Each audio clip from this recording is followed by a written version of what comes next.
जय श्री राम एवरीवन। चलिए बेटा, आज हम आपके साथ एक नया सब्जेक्ट चालू करने वाले हैं, नया सिलेबस स्टार्ट करने वाले हैं। नाम है उसका tax.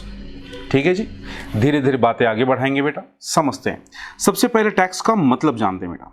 Meaning of tax. Tax क्या है? एक फीस है जो कौन चार्ज करेगा? गवर्नमेंट चार्ज करेगा। टैक्स क्या है? बेसिकली एक फीस है जो गवर्नमेंट चार्ज करती है। किन चीज़ों पे चार्ज करती है? हो सकता है वो प्रोडक्ट पे चार्ज करती हो सकता है वो आपकी इनकम पे, या हो सकता है वो आपके एक्टिविटी पे चार्ज करे। आपको तो पता ही है गवर्नमेंट का काम क्या है बेटा। गवर्नमेंट का काम है पब्लिक से टैक्स वसूल करना और पब्लिक को सर्विस प्रोवाइड करना। रोड सर्विसेज, ट्रांसपोर्ट की सर्विसेज, डिफेंस की सर्विसेज, फाइनेंस की सर्विसेज, मेडिकल सर्विसेज, ये सारे सर्विस प्रोवाइड करने के लिए ना गवर्नमेंट को पैसे की जरूरत पड़ती है।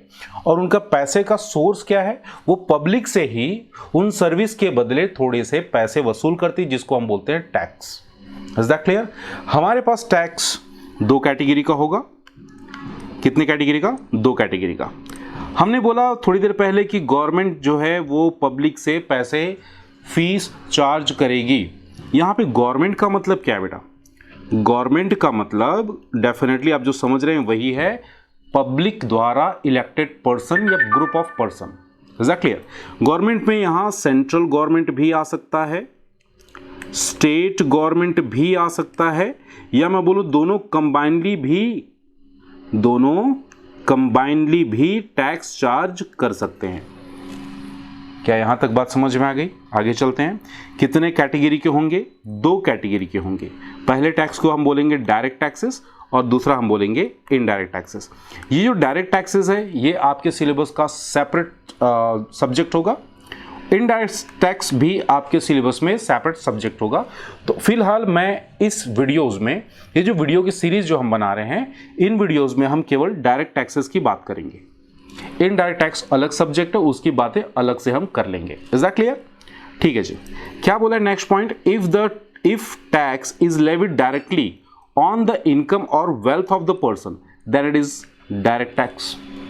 हमने कितने कैटेगरी बताए? दो कैटेगरी। पहला बोला डायरेक्ट टैक्स, दूसरा इनडायरेक्ट। डायरेक्ट टैक्स का मतलब क्या हुआ? अगर हम किसी पर्सन के इनकम या उसके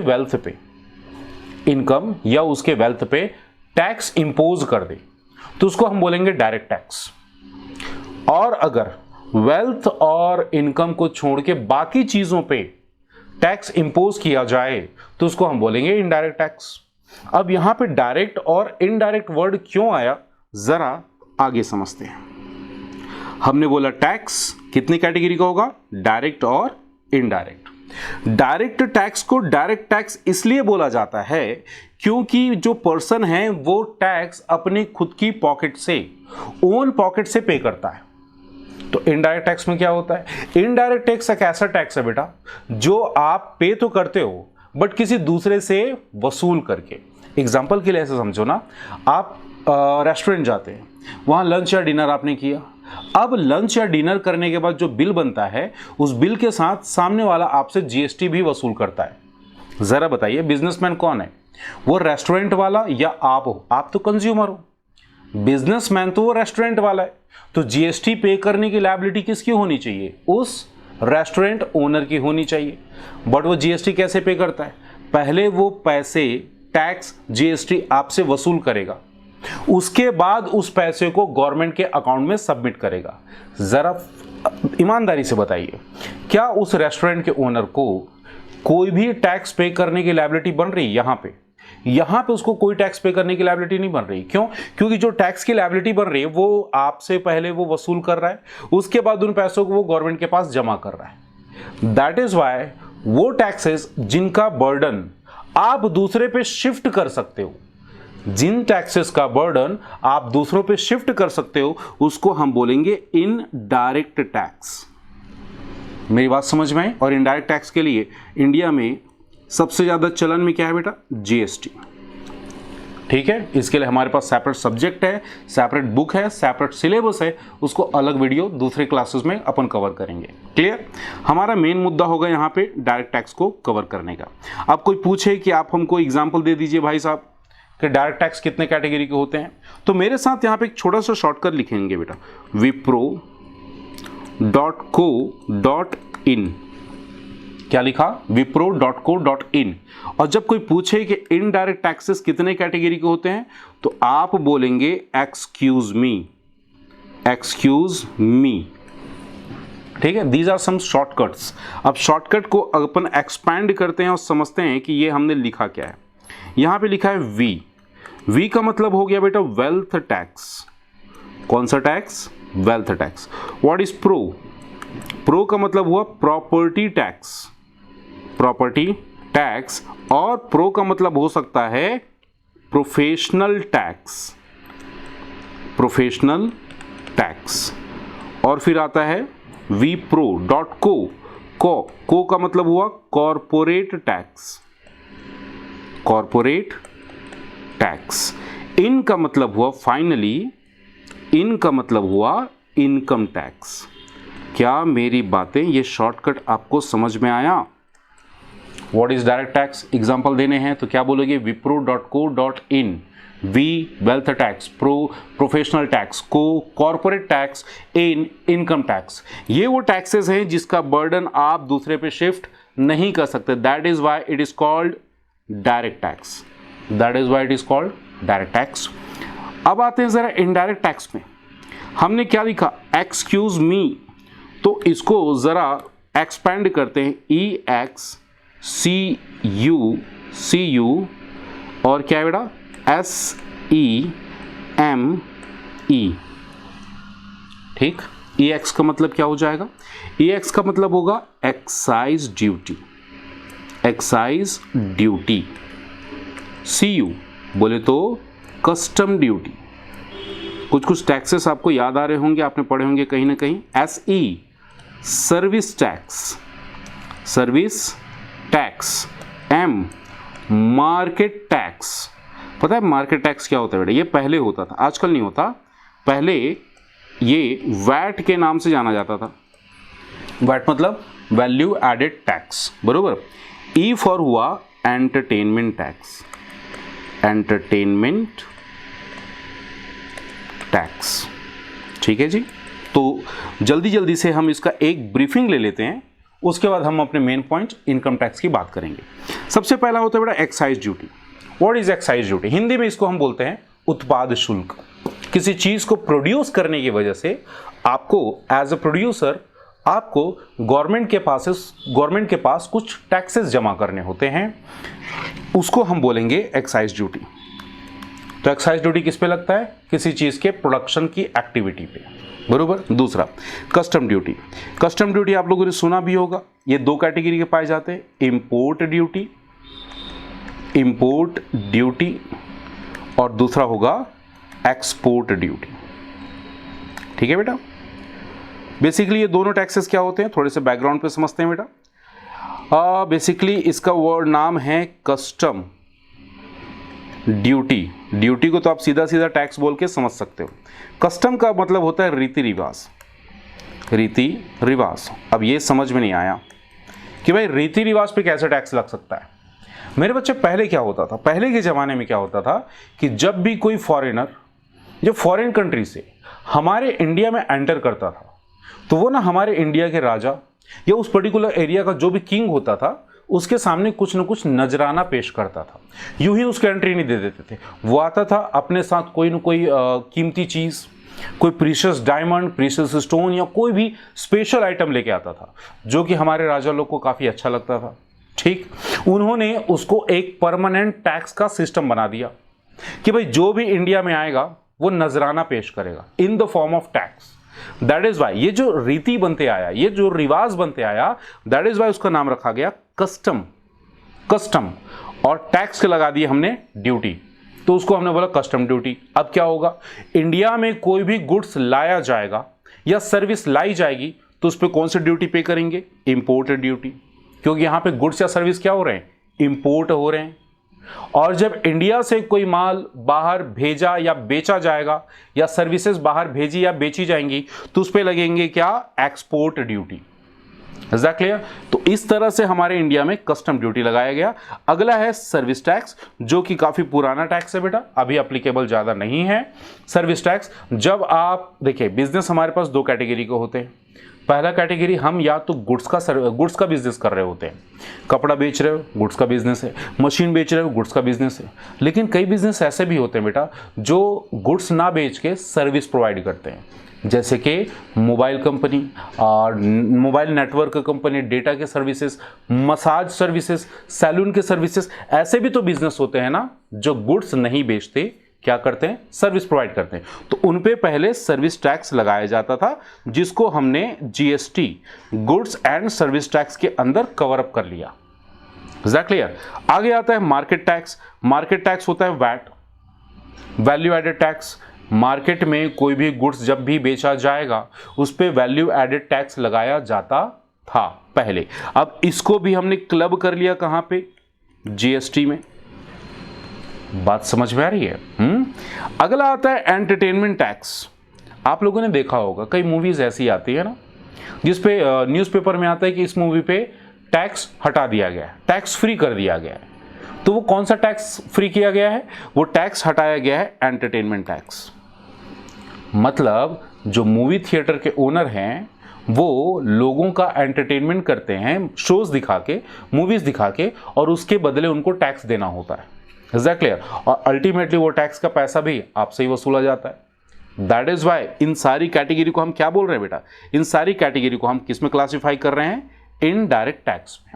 तो यहां पे छोटा सा हमने ब्रीफ डिस्क्रिप्शन किया, आपके साथ डिस्कशन किया कि भाई साहब इनडायरेक्ट टैक्स कितने कैटेगरी के होते हैं।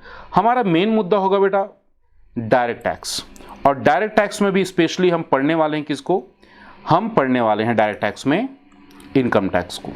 Clear? Wealth tax, professional tax, corporate tax बाद में डिस्कस करेंगे, पहले इनकम टैक्स को हमको डिस्कस करना है। Is that clear? चलिए आगे चलते हैं बेटा, थोड़ी हिस्ट्री की बातें हो जाए। ये जो इंसान आपको नजर आ रहा है फोटो में, नाम क्या है इसका, जेम्स विल्सन। James Wilson. आजादी से पहले लगाया गया था हम पे इनकम टैक्स। और क्यों लगाया गया था? क्योंकि 1857 पे मिलिट्री म्यूटिनी हुई थी, जिसको आप बोल सकते हैं आजादी की क्रांति। आजादी की क्रांति 1857 में भारत देश में काफी जोर शोर से आजादी की क्रांति या आजादी की लड़ाई लड़ी गई थी, जिसकी वजह से ब्रिटिश गवर्नमेंट को ढेर सारे पैसे खर्च करने पड़े थे। एग्जैक्टली। अब वो पैसे की रिकवरी करने के लिए उन्होंने इंडियन को ही चूज किया, इंडियन के ऊपर ही एक और टैक्स लगा दिया। बोले कि जो भी इंडियन अब अर्निंग कर रहा है वो अपनी अर्निंग पे, वो अपनी इनकम पे टैक्स पे करेगा। पहले लगान सिस्टम था, जमींदारी महालवारी सिस्टम था, जिसके थ्रू ना अपन उनके खेती करने पे, उनके उपज में, उनके प्रोडक्शन पे अपन टैक्स लगाते थे, लगान वसूल करते थे।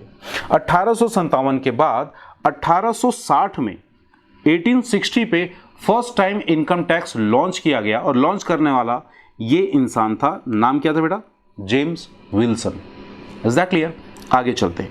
अब चूंकि भाई साहब ने इनकम टैक्स का सिस्टम लॉन्च कर दिया, 1860 से लेके ढेर सारे अमेंडमेंट होते गए, और फाइनली 1961 में हमारे इंडिया में लॉ बनाया गया।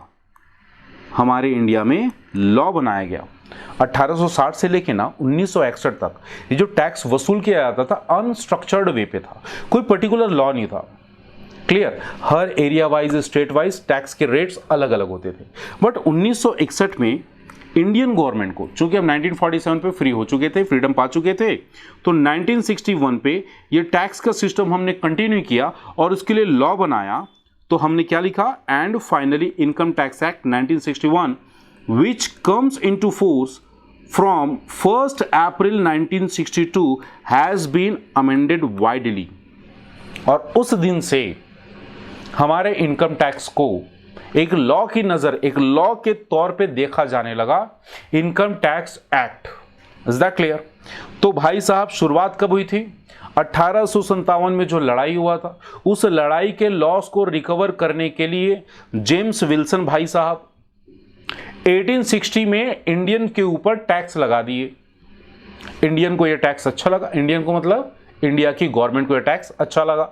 उन्होंने बोला हम भी वसूल करेंगे, भले आज़ाद हो गए तो क्या हुआ, बट हम भी इस टैक्स को वसूल करेंगे। और जाके फाइनली 1961 में हमने इनकम टैक्स के लिए एक लॉ बनाया। क्लियर मेरी बात? लॉ में क्या लिखा है ये काम की चीज़ है, ये इंपॉर्टेंट चीज़ है। लॉ में क्या लिखा है ध्यान से समझना। लॉ में एक बात लिखी है, एवरी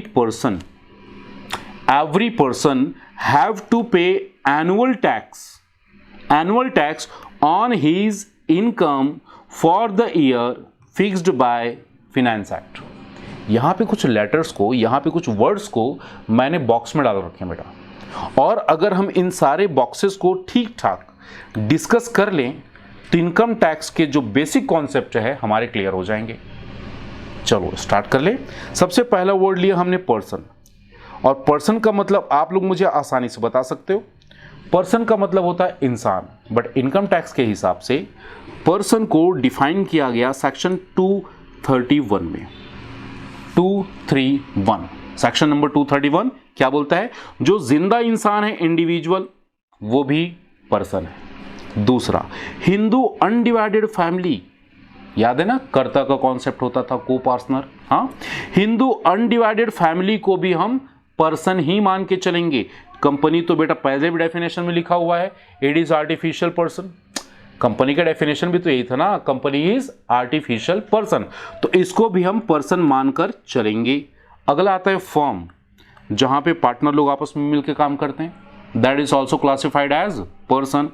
AOPBOI फुल फॉर्म चाहें तो कॉपी में लिख लीजिए, एसोसिएशन ऑफ पर्सन या फिर बॉडी ऑफ इंडिविजुअल। कुछ लोगों का ग्रुप होता है ना, वो ग्रुप आपस में मिलकर कोई ना कोई काम कर रहे होते हैं, ऐसे ग्रुप को भी एक सिंगल पर्सन माना जाएगा और उसको हम AOP या फिर BOI के नाम से जानेंगे। Is that clear? फिर आता है लोकल अथॉरिटी।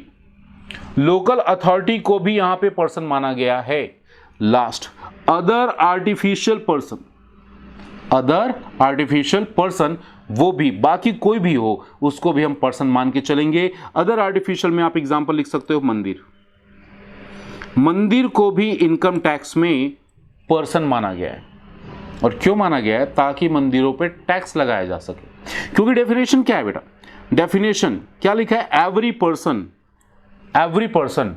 अब यहां डेफिनेशन में पर्सन लिखा है, मंदिर नहीं लिखा है, AOPBOI नहीं लिखा है, कंपनी नहीं लिखा है। तो इनकम टैक्स एक्ट ने क्या किया, एक पर्सन का अलग से डेफिनेशन बना दिया और बोले कि हमने पर्सन जरूर बोला है, लेकिन इस पर्सन में ना ये सारे लोग कवर होंगे। हमारे डेफिनेशन के हिसाब से इनको भी हम पर्सन मानते हैं और हमको इनकम टैक्स से लड़ाई नहीं करनी बेटा।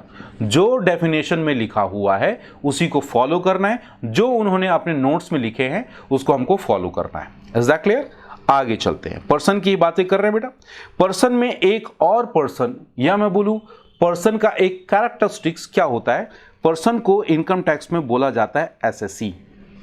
क्या बोलते हैं? SSC को हिंदी में बोलते हैं निर्धारिती। ठीक है बेटा, जिसपे कर का निर्धारण करना है, जिसमें टैक्स का, जिस आदमी पे, जिस पर्सन पे टैक्स का क्या करना है? असेसमेंट करना है। तो जिस भी पर्सन पे टैक्स का असेसमेंट करना है उसको हम बोलेंगे SSC। डेफिनेशन या इसका मीनिंग काफी बड़ा है, काफी बड़ा, ये रहा, इतना बड़ा इसका मीनिंग है।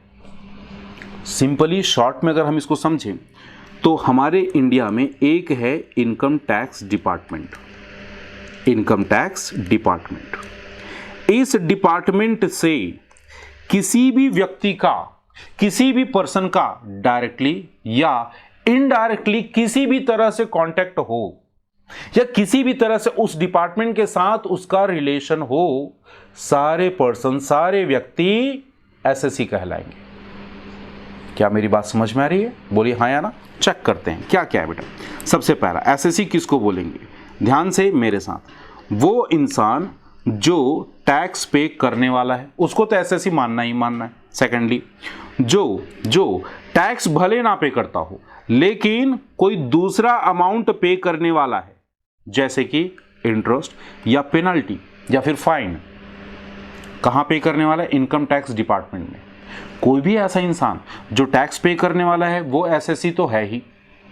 मान लीजिए किसी का कोई टैक्स नहीं बनता लेकिन उसका कोई फाइन बनता है, पेनल्टी बनता है, फीस बनता है, उसको भी हम एसएससी मान लेंगे। क्लियर मेरी बात? अगला सुनो, और इनकम टैक्स वालों की हद देखना।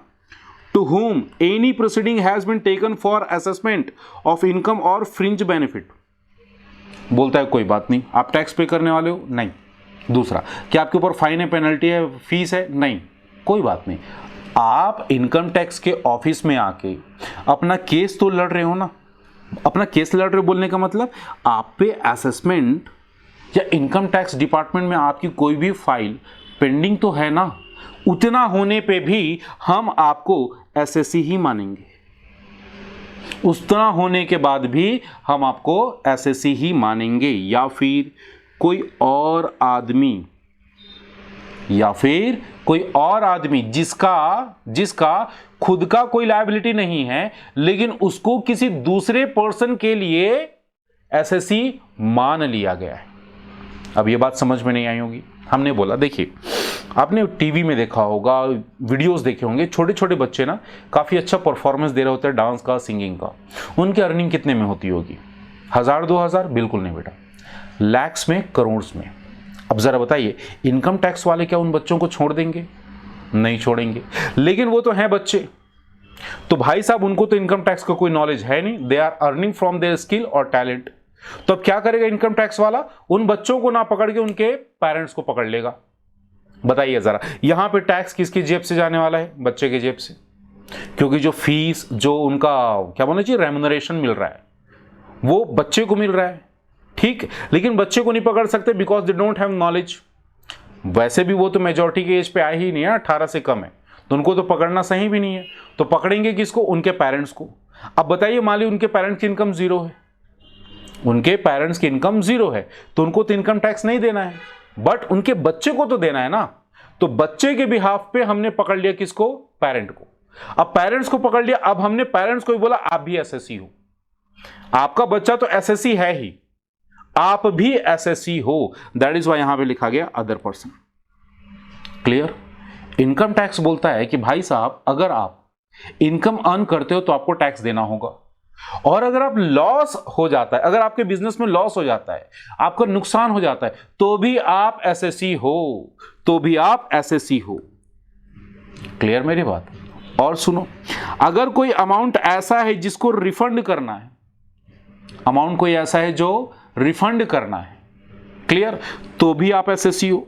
अगला क्या बोला, ध्यान से सुनो, person who is deemed to be an SSC. अभी मैंने बच्चे उसके पेरेंट्स का एग्जांपल दिया, उसके पेरेंट्स एक्चुअल में एसएससी हैं क्या? हाँ, जीरो इनकम है, बेचारे लोग गरीब है, ठीक है, बच्चा करोड़ों में कमा रहा है, लेकिन बच्चा अभी मेजर नहीं है, माइनर है। तो अब एसएससी हमने किसको पकड़ लिया? उनके पेरेंट्स को, और बोला आप एसएससी नहीं हो, लेकिन आप कौन से एसएससी हो? डीम्ड एसएससी हो। बात समझ में आ रही बेटा? बोलिए हाँ या ना। और भी कोई भी केसेस जहां पे हम लोगों को एसएससी मान सकते हैं, यहां पे ना आपको इनकम टैक्स की दादागिरी दिखेगी।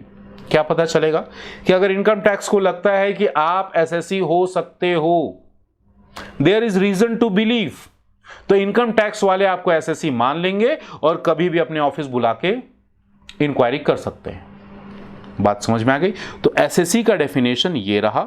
शॉर्ट में समझना है तो बस इतना याद रखिएगा, किसी भी इंसान का इनकम टैक्स डिपार्टमेंट के साथ डायरेक्टली या इनडायरेक्टली किसी भी तरह से रिलेशन हो, उसको हम एसएससी मान लेंगे। क्या मेरी बात समझ में आ गई बेटा? बोलिए हाँ या ना। वैसे भी ये बोला जाता है कि दुनिया की दो सच्चाई, दुनिया में दो चीजें एकदम फिक्स हैं जिसको टाला नहीं जा सकता। पहली चीज है डेथ। क्या कोई इंसान अपनी मृत्यु को टाल सकता है? बिल्कुल नहीं। दूसरा आता है टैक्स। क्या कोई इंसान टैक्स से बच सकता है? सोचिए, नहीं बच सकता। आप जिस दिन से पैदा हुए हो ना बेटा, आप या आपके पेरेंट्स, आपके बिहाफ पे आपके पेरेंट्स टैक्स पे कर रहे हैं। जिस दिन आप पैदा हुए थे आपको इंजेक्शन लगा था, टीका लगा था, मम्मी को दवाइयां लगी थी, उन पे भी इनडायरेक्ट टैक्स लगा हुआ था। तो गवर्नमेंट ने उस टाइम से आपसे टैक्स वसूलना स्टार्ट किया। फिर आप बोल सकते हो कि सर हमारे चाचा जी ना संन्यास ले लिए हैं, संन्यास ले लिए, वो मोह माया में नहीं रहते, प्रॉफिट नहीं कमाते, इनकम अर्न नहीं करते, भीख मांग के अपनी जिंदगी चला रहे। मेरे बच्चे कपड़े तो पहनते होंगे, चप्पल तो पहनते होंगे, तो जो कपड़ा भी पहनता होगा उसने भी इनडायरेक्ट टैक्स तो पे किया होगा ना। कपड़े पे तो जीएसटी लगता है, तो उस पे भी टैक्स पे किया होगा। भीख मांगने से क्या पूरा डिश मिलता है? नहीं, नमक, हल्दी, ये सारी भी चीजें चाहिए, उन पे भी तो टैक्स लगता है। तो डायरेक्टली या इनडायरेक्टली इंसान ना तो डेथ से बच सकता है और ना ही टैक्स से। हाँ जी, थोड़ा आगे चलते हैं बेटा। एसएससी के बाद हमको समझना है एनुअल टैक्स। एनुअल टैक्स हमने क्या बोला था स्टार्टिंग में, देखेंगे जरा। हमने स्टार्टिंग में बोला था एवरी पर्सन की थोड़ी बातें हो गई। अब बात कर लेंगे एनुअल टैक्स का। एनुअल टैक्स देखेंगे, annual tax is an annual tax on income. मतलब इनकम टैक्स जब वसूला जाएगा, इनकम टैक्स जब कैलकुलेट किया जाएगा, मंथ बेसिस पे नहीं होगा, कैसा होगा? एनुअल बेसिस पे। और क्या होगा, इसको ऐसे समझिए बेटा, ये है आपका प्रीवियस ईयर। प्रीवियस ईयर मतलब वो ईयर जिस साल आप पैसे अर्न करते हो, पैसे कमाते हो, आपकी इनकम होती है। और अगले साल को हम बोलते हैं असेसमेंट ईयर। तो बेसिकली होता कैसे है मेरे बच्चे, इस साल आप पैसे अर्न करते हो और इस साल में कमाए हुए पैसों पे आप इस साल नेक्स्ट ईयर पे टैक्स पे करते हो। तो जिस साल आपका टैक्स का कैलकुलेशन होता है, आप टैक्स पे करते हो, उसको हम बोलेंगे असेसमेंट ईयर। और इसी कॉन्सेप्ट पे बोला गया income of previous year is taxable in next year. Exactly clear. और जिसमें सारी कैटेगरी के इनकम को कवर किया जाता है। अब सारी कैटेगरी में क्यों बोल रहा हूं, थोड़ी देर में पता चल जाएगा क्या बोला। और साथ ही साथ it is deductible with the amount of advance tax paid in previous year.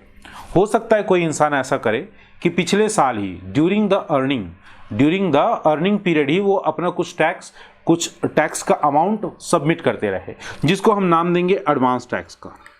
तो जब फाइनली उसका टैक्स कैलकुलेट किया जाएगा तो पिछले साल पहले से जमा किए हो गए टैक्स को माइनस कर दिया जाएगा। और इसीलिए यहां पे लिखा गया है it is deductible with the amount of advance tax paid in previous year. Clear मेरी बात? थोड़ी और आगे बात कर लेते हैं, बात करते हैं इनकम का। एक मजेदार पॉइंट क्या है बेटा, इनकम को इनकम टैक्स में डिफाइन नहीं किया गया है, बट हां सेक्शन 224 में यह बताया गया है कि इनकम का कॉन्सेप्ट क्या होगा।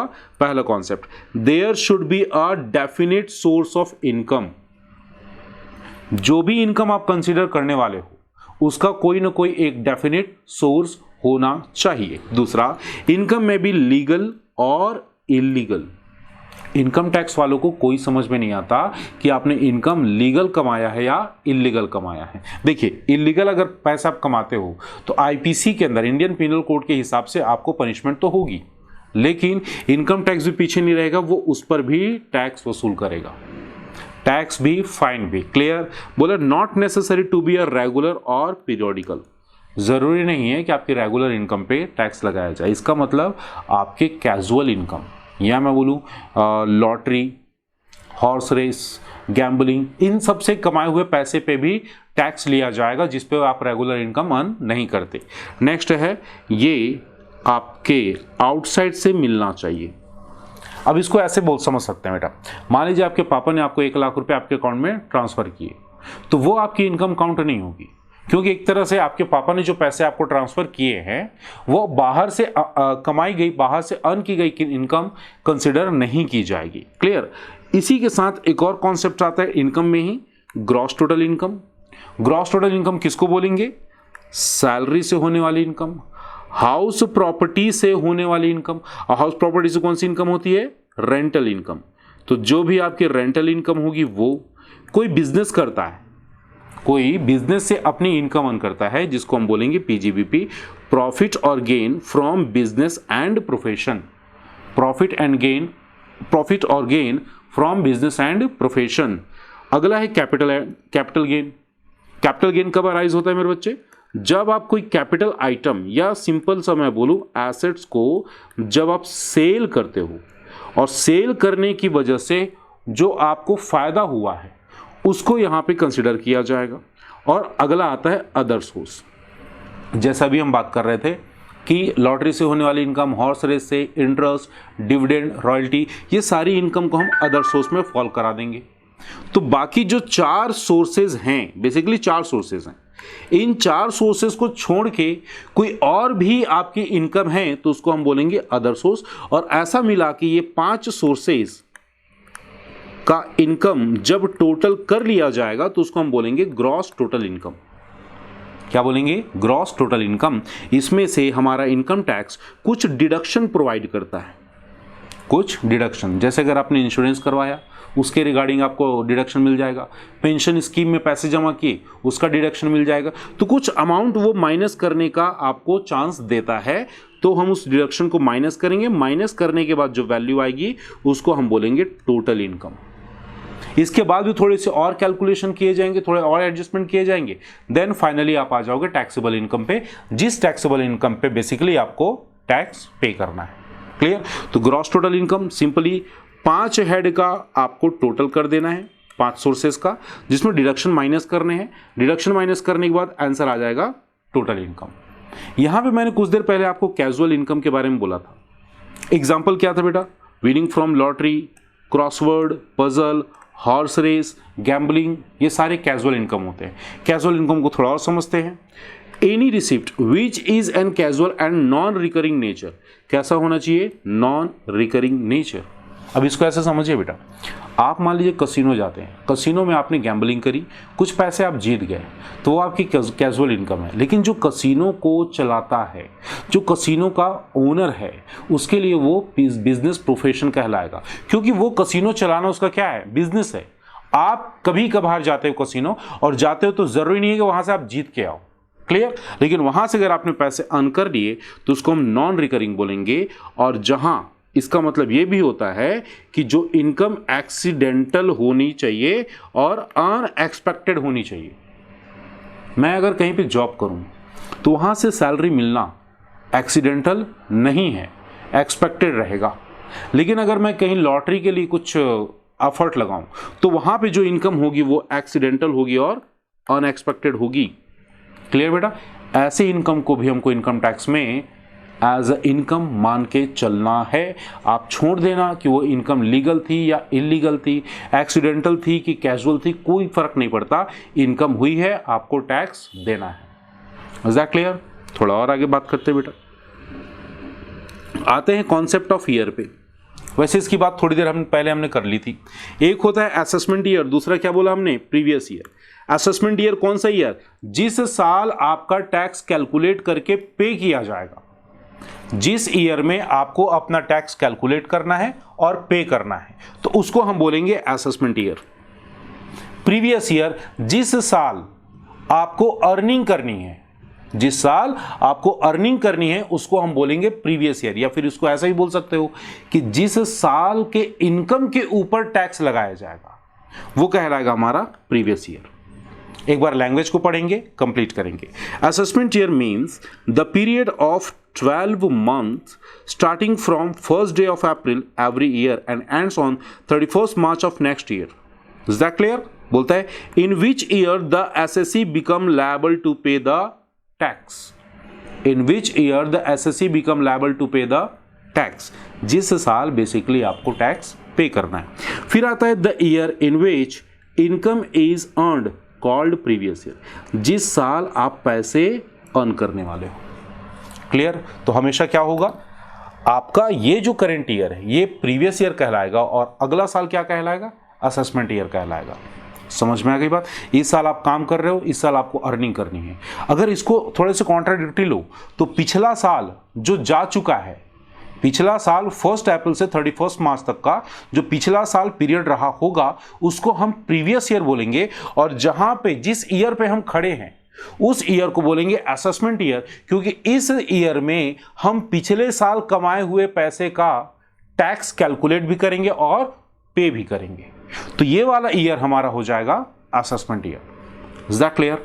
थोड़ा और आगे बात करते हैं, चैप्टर को एंड करते हैं, इस टॉपिक को एंड करते हैं।